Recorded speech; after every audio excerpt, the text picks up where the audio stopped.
Assalamualaikum warahmatullahi wabarakatuh. Selamat datang di mata kuliah manajemen pemasaran pertemuan keempat gitu ya. Oke, sekarang untuk pertemuan kali ini kalian akan membahas tentang creating long term loyalty and relationship gitu ya. Kita akan membahas tentang loyalty. Jadi bagaimana kita bisa menggapai atau mencapai loyalitas dari pelanggan gitu ya. Nah, ini kita akan membahas tahap-tahap bagaimana kita bisa mencapai kepuasan pelanggan, bagaimana cara menganalisisnya gitu ya. Oke, sekarang begini. Saya tunjukkan sebuah tangga gitu ya. Untuk mencapai sebuah loyalitas itu ada tahapan-tahapannya gitu ya. Jadi nggak bisa sembarangan orang langsung loyal. Sekali nyoba langsung loyal itu belum tentu gitu ya. Mungkin ada tetapi sangat kecil kemungkinan. Biasanya loyalitas itu harus repurchase namanya. Jadi pembelian kembali. Oke, yang pertama untuk mengetahui sebuah loyalitas gitu ya. Untuk mencapai loyalitas kalian harus mengetahui yang namanya value, nilai gitu ya. Nilai barang kalian, nilai pelanggan kalian seperti apa, apakah cocok, seperti itu ya. Selanjutnya, ketika kalian sudah tahu value-nya, kalian baru kita akan membahas satisfaction, kepuasan. Gitu ya. Jadi setelah value-nya cocok, mereka baru puas. Belum loyal, masih puas. Karena ketika sudah sampai satisfaction, udah sampai puas, selanjutnya baru loyal di tahap ini sampai terakhir itu loyal gitu ya. Jadi pertama value-nya cocok dulu ya. Terus selanjutnya satisfaction, puas. Lalu selanjutnya baru loyal. Urutannya seperti itu gitu. Kenapa sih kira-kira kita kok harus menganalisis loyalitas? Siapa sih yang berhubungan dengan pelanggan gitu ya? Oke, saya tunjukkan organizational evolution. Dulu yang berkomunikasi dengan konsumen itu hanya frontline people, gitu ya. Yang berhubungan dengan pelanggan cuma frontline people. Middle management nggak berhubungan langsung dengan konsumen. Top management nggak langsung berhubungan dengan konsumen atau customer di sini ya. Tetapi pola yang modern sekarang seluruhnya frontline, middle, top management ini berhubungan dengan customer. Gimana komunikasinya? Misalnya kalian tahu Elon Musk misalnya. Dia sering pakai sosial medianya untuk komunikasi dengan mungkin bukan pelanggannya tetapi dengan masyarakat luas. Gitu ya. Jadi menyampaikan gitu. Value-nya perusahaan kita gini gini gini. Dia menyampaikan dengan caranya sendiri gitu ya. Nah, seperti itu, meskipun dia posisinya ada di top manajemen, tapi mereka berhubungan dengan customernya. Bukan cuma front line people seperti yang tradisional. Nah, evolusi ini yang mendorong kenapa kita perlu membahas tentang loyalitas, itu ya. Karena seluruh bagian dari perusahaan itu sekarang berhubungan dengan customernya. Oke, sekarang kita bahas yang pertama tadi ya dari step. Yang pertama itu adalah value, nilai. Sebenarnya apa sih yang dinilai gitu ya? Customer perceive value. Value yang didapatkan oleh customer gitu ya, perceive. Secara definisi adalah perbandingan antara penilaian dari semua manfaat yang diterima oleh customer dan semua biaya yang dikeluarkan oleh customer. Jadi, customer itu akan membandingkan perbandingan ya. Cost-nya segini, gitu ya. Monetary cost, uang, ya, cost biaya yang berupa monetary, money. Terus habis itu ada cost yang time, waktunya gimana, energinya seperti apa, psikisnya gimana. Nah, biaya-biaya itu dipertimbangkan, gitu ya, diperbandingkan dengan benefit yang didapatkan, gitu ya. Dengan benefit yang didapatkan, gitu. Nah, jadi customer perceive value itu melihat bagaimana pengorbanan mereka. Oke, aku udah bayar sekian, dapatnya kok cuma gini ya, itu customer perceive value. Atau kalau misalnya dia senang, aku bayarnya segini, ternyata dapat lebih gitu ya. Nah, kondisi seperti itu yang dinamakan dengan customer perceived value. Value atau benefit yang didapatkan, nilai yang didapatkan dibandingkan dengan biaya yang dikeluarkan. Sesuai enggak kayak gitu. Oke. Ada beberapa hal cara analisisnya. Ini ya. Yang pertama, identifikasi atribut dan benefit utama yang customer inginkan. Jadi sebenarnya apa sih yang dipingin sama customer kalian? Contoh, ada orang kamu tanya, kamu pengen makanan yang enak atau banyak? Biasanya gitu ya. Pasti orang yang pengennya, aku pengen enak dan banyak misalnya kayak gitu. Tapi dilihat lagi, minta customer untuk membuat tingkat kepentingan. Jadi mending enaknya atau mending banyaknya, ternyata lebih nyudut atau lebih menginginkan, lebih mementingkan banyaknya. Saya maunya banyaknya. Oke, seperti itu. Ya. Selanjutnya, tanyakan pada customer bagaimana mereka melihat perusahaan dan pesaing dalam hal performance-nya seperti apa. Jadi kalau misalnya ketika bilang tadi banyak gitu, kalau jualanku sama jualan toko sebelah banyakan mana gitu. Atau seperti itu. Jadi ketika value-nya, nilainya sesuai, maka cocok gitu ya. Oke, gimana kalau kita dibandingkan perusahaan lain? Selanjutnya, apabila perusahaan kita unggul, dapat menaikkan harga atau sama, ditahan sama ya, untuk meningkatkan market share. Nah, kalau misalnya, oh iya punya anu udah banyak nih, gitu. Nilai kita lebih, kita bisa naikkan harga. Biasanya gitu ya kalau perusahaan atau toko lah. Toko itu udah kayak rame atau gimana kayak restoran gitu udah rame, dia naikkan harga. Tapi bisa juga ditahan harganya untuk meningkatkan market share. Jadi semakin banyak gitu ya yang datang gitu bisa. Lalu terakhir adalah pantau customer periodically monitor gitu. Jadi pertama diidentifikasi, lalu dicari kepentingan yang paling penting yang mana. Karena yang berusaha kita penuhi itu adalah yang paling penting gitu ya bagi mereka gitu. Oke, terus habis itu bagaimana mereka melihat perusahaan kita sesuai sama nilai tersebut gitu ya. Seperti itu diambil terus di monitor. Oke, ketika sudah tahu value-nya pelanggan kalian itu gimana, baru kita boleh membahas yang namanya satisfaction, kepuasan. Apa sih kepuasan itu? Puas. Puas itu apa? Puas itu adalah perasaan senang atau kecewa yang merupakan hasil dari membandingkan performansi produk dengan ekspektasi. Jadi kondisinya gini. Kondisi ekspektasinya setinggi ini.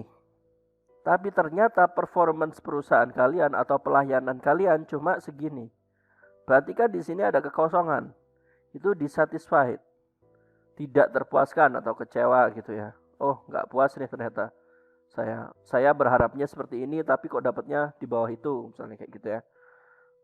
Lalu kok kondisi satisfied ketika ekspektasi dengan performance itu minimal sama gitu ya. Sama gitu. Berarti ekspektasiku sesuai nih sama performance-nya. Oh ternyata makanannya banyak nih, benar-benar sama yang aku bayangkan gitu. Akhirnya dia puas. Kalau puas ya ada kecenderungan beli lagi gitu ya. Selanjutnya ada delighted, ini di atasnya puas. Jadi over satisfaction gitu ya. Jadi ketika ekspektasi itu bisa lebih rendah daripada performansi atau performance-nya itu lebih tinggi daripada ekspektasi gitu. Kondisi seperti ini. Oh, saya berharapnya gini, tapi ternyata kok dapat yang lebih ya. Seperti itu kan lebih senang kayak gitu ya. Nah, pengukurannya biasanya skala kepuasan itu pakai Likert nih ya 1, 5. Terus habis itu sini sampai sini nanti nilainya gitu. Oke, seperti ini ya. 1 itu biasanya customer tidak puas dan tidak menggunakan produk itu lagi. Misalnya karena nggak cocok, nilainya nggak sama misalnya. Atau ternyata misalnya nilainya adalah tadi makanan banyak. Tapi toko kalian nilainya adalah makanan enak sehingga harga biasanya kalau yang enak-enak itu porsinya jadi lebih dikit gitu misalnya ya. Akhirnya nggak cocok sama value-nya, dia akan memberikan nilai 1. Kenapa? Konsumer tidak puas, tidak sesuai dengan ekspektasinya mereka, tidak sesuai dengan nilainya mereka. Selanjutnya di 2, 3, 4 konsumer cukup puas namun masih mudah berpindah ketika ada yang lebih baik gitu ya. Ngomongnya oh ya puas ngisi 4 misalnya. Kemungkinan besar kalau misalnya toko sebelah buka dengan yang lebih baik daripada kita, mereka akan pindah. Berbeda dengan kondisi kalau sudah 5. Konsumer sangat mungkin untuk repurchase, membeli kembali atau menyebarkan word of mouth gitu ya. Jadi bilang, toko yang itu bagus, nanti kalau kita makan-makan kita kesana aja. Contoh seperti itu. Cara mengukur satisfaction. Ada caranya. Pertama, periodic survey. Jelas ya, ketika kita survei, kita melihat secara periodik, kita akan melihat perkembangannya seperti apa. Lalu ada customer loss rate. Ini sebenarnya hubungannya ke sini ya. Jadi rate itu adalah rasio penurunan pelanggan. Karena ketika sekali pakai terus mereka membeli lagi repurchase, maka rate-nya dia akan naik. Tapi ketika rate-nya turun berarti dia mengalami loss, customer loss seperti itu ya. Lalu yang terakhir adalah mystery shopper. Jadi di sini kita bisa menganalisis atau mengetahui secara langsung dari sisi pelanggannya seperti apa. Jadi biasanya ini dilakukan oleh pihak ketiga gitu ya. Jadi ada peneliti diminta untuk meneliti gimana kepuasan pelanggan kita gitu. Akhirnya dia melakukan mystery shopper, mereka menyamar gitu, mendengarkan apa yang konsumer mereka inginkan gitu. Seperti itu. Nah, ketika sudah satisfaction, kita di puncak yaitu loyalitas gitu ya. Kita udah sampai di loyalitas. Pertanyaannya gini, kenapa sih kita harus ribet-ribet atau sulit-sulit untuk membuat orang loyal kepada perusahaan kita, pada toko kita, kepada restoran kita? Kenapa? Kenapa kan gini ya? Kenapa kalian mending bertahan sama satu daripada cari yang lain gitu? Ya, sama seperti itu konsepnya. Kenapa? Karena kenapa acquiring itu lebih tidak diinginkan daripada loyalty? Karena acquiring cost biasanya lebih besar dari 5 kali retaining cost. Cari baru itu costnya, biayanya dan tanda kutip ya seluruh biaya ya, nggak cuma biaya uang. Itu 5 kali lebih besar daripada mempertahankan yang sudah ada. Itu sebabnya banyak yang kembali daripada cari yang baru, biasanya gitu. Terus habis gitu, average company lose 10% of customer per year. Kondisinya seperti itu. Loyalty itu penting karena banyak perusahaan yang kehilangan customernya itu ya. Per tahun itu 10%. Nah, dan yang paling penting lagi ini masalah profit ya. Meningkatkan retaining rate atau kemampuan menahan consumer ya, 5% itu setara dengan meningkatkan profit sebesar 25-85% tergantung dari industri gitu ya. Jadi kita bisa menahan konsumen kita supaya pakai produk kita terus sebesar 5%, setara dengan profit 25% sampai 85%. Besar karena dia akan melakukan pembelian secara terus gitu ya. Tergantung industrinya seperti apa. Yang jelas kalau seperti ini, untuk mencari yang baru atau mencari pasar baru itu lebih sulit daripada sebenarnya pasar yang sudah kenal sama kita, yang sudah loyal sama kita, seperti itu. Nah, kalau ini secara praktiknya, loyalitas, definisi dulu, adalah komitmen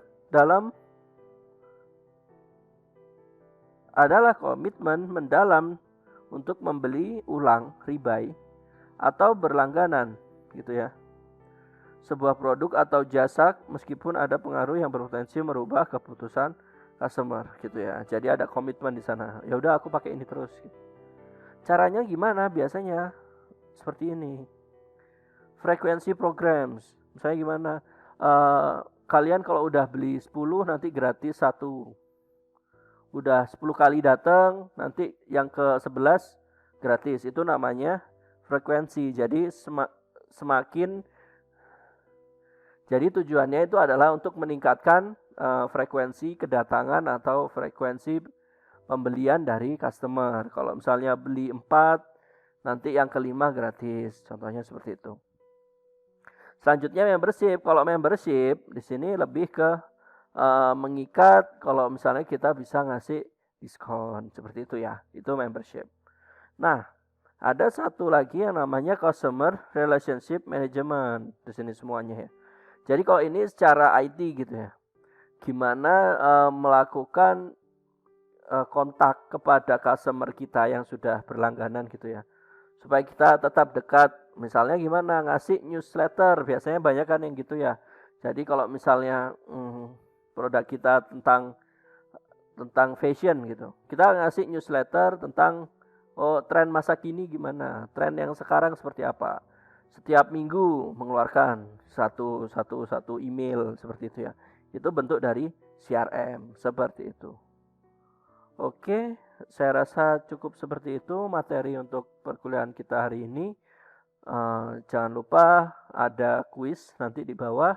Silakan dikerjakan karena sudah pertemuan keempat ya. Jadi pertemuan 2, 3, 4 itu materinya akan dikuiskan.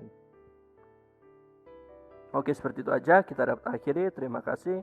Wassalamualaikum warahmatullahi wabarakatuh.